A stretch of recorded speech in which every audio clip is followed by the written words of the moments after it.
All right, you comfortable with me, Joe? Yeah, we're good. You all right? You feeling good? Hmm. All right, good. Me too. All right, we'll go roll this out and we'll get to know each other because I know a lot about you and you know nothing about me. Only I'll make this nice for you guys. So let's do a professional intro for Mr. Joe Bonamassa. 3, you won't be in this part. It'll just be me, Joe. Okay. You know, it's my show, not Yeah. Nerdville. Okay. 3, 2, 1. In the hot seat, the man that's keeping the blues alive, the American Gary Moore. Mr. Joe Bonamassa is here. He's going to talk to you, talk to me, and see what he's up to. It all starts now. Don't touch that dial. Bam, American Gary Moore. Come on, man. All right, I'll take that. You got to. Come on, there's not many Joe Bonamassas out there.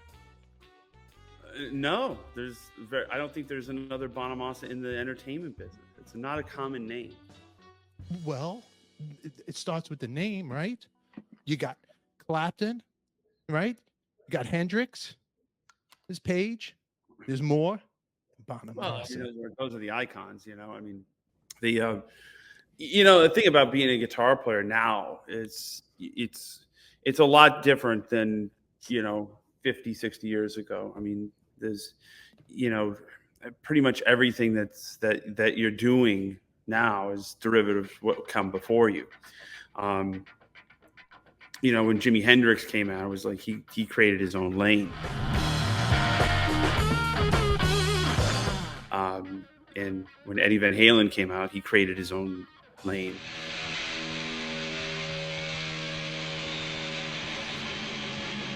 Ladies and gentlemen, Edward Van Halen! There's not a lot of lanes left with 6 strings and a Marshall amp, but there's still an appetite, and people like guitar playing. They like guitar music.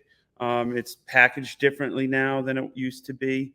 It's more based on social media and followers and creating a platform. But there's nothing wrong with that. There's nothing wrong with it. I mean, everybody gets where they need to get. Everybody needs, a certain way. You know what I mean?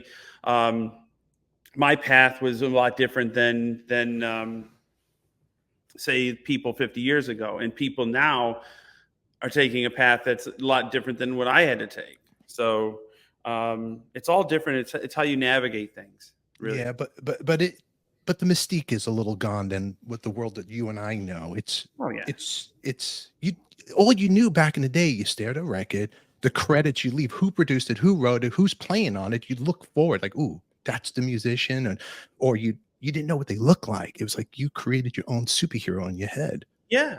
I mean, like, look at the Pink Floyd records. Like many people knew who David Gilmour looked like.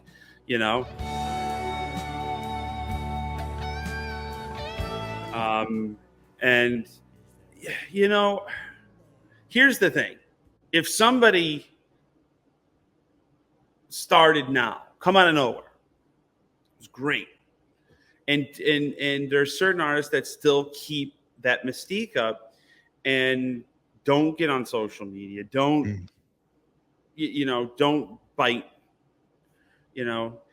And they don't bite at every opportunity to it's still a way to do it. You just have to be really good to get the attention. Because the common belief, people are like, well, you got to get on social media. If you're not on social media, you're not going to, nobody's going to know who you are. It's like, well, if you're good enough to break through, then everybody's going to know who you are. It's what are you concentrating on? It's like social media is a good way to advertise your thing, your wares, your tours, your whatever.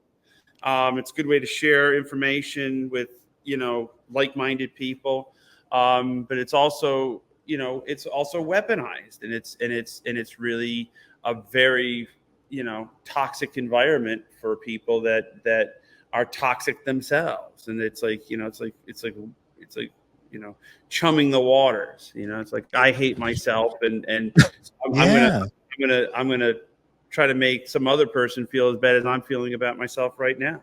You know, there's no reflection. It's just like, you know, what do I do? I'm an internet troll. Okay, great. That's about as fun as a, you know, it's like I have no respect for that. No, you know, the bullies online. That's what they are. Well, you know, I have no respect for that, and it also too. It's like, you know, you cannot live your life, and it's a generational thing that you see. It's like you cannot frame your eyes cannot frame every scenario and situation that you're in as an Instagrammable moment.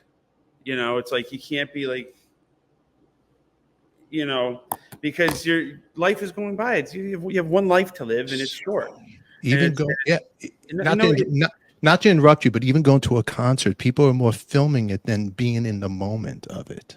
Because they're going to go, the lure of the dopamine shot that they're going to get from you putting it online and then seeing how many engagements they're going to get outweighs any experience that's happening right in front of them.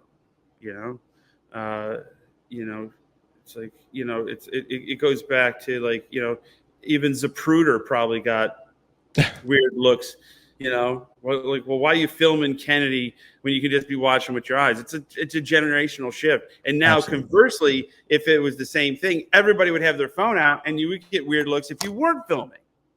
Absolutely. You know, it's funny how things change in 60 years.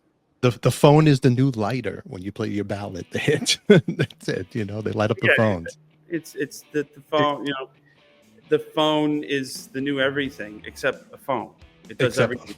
Except, and that's your lifeline. You lose it, you're gone. There's so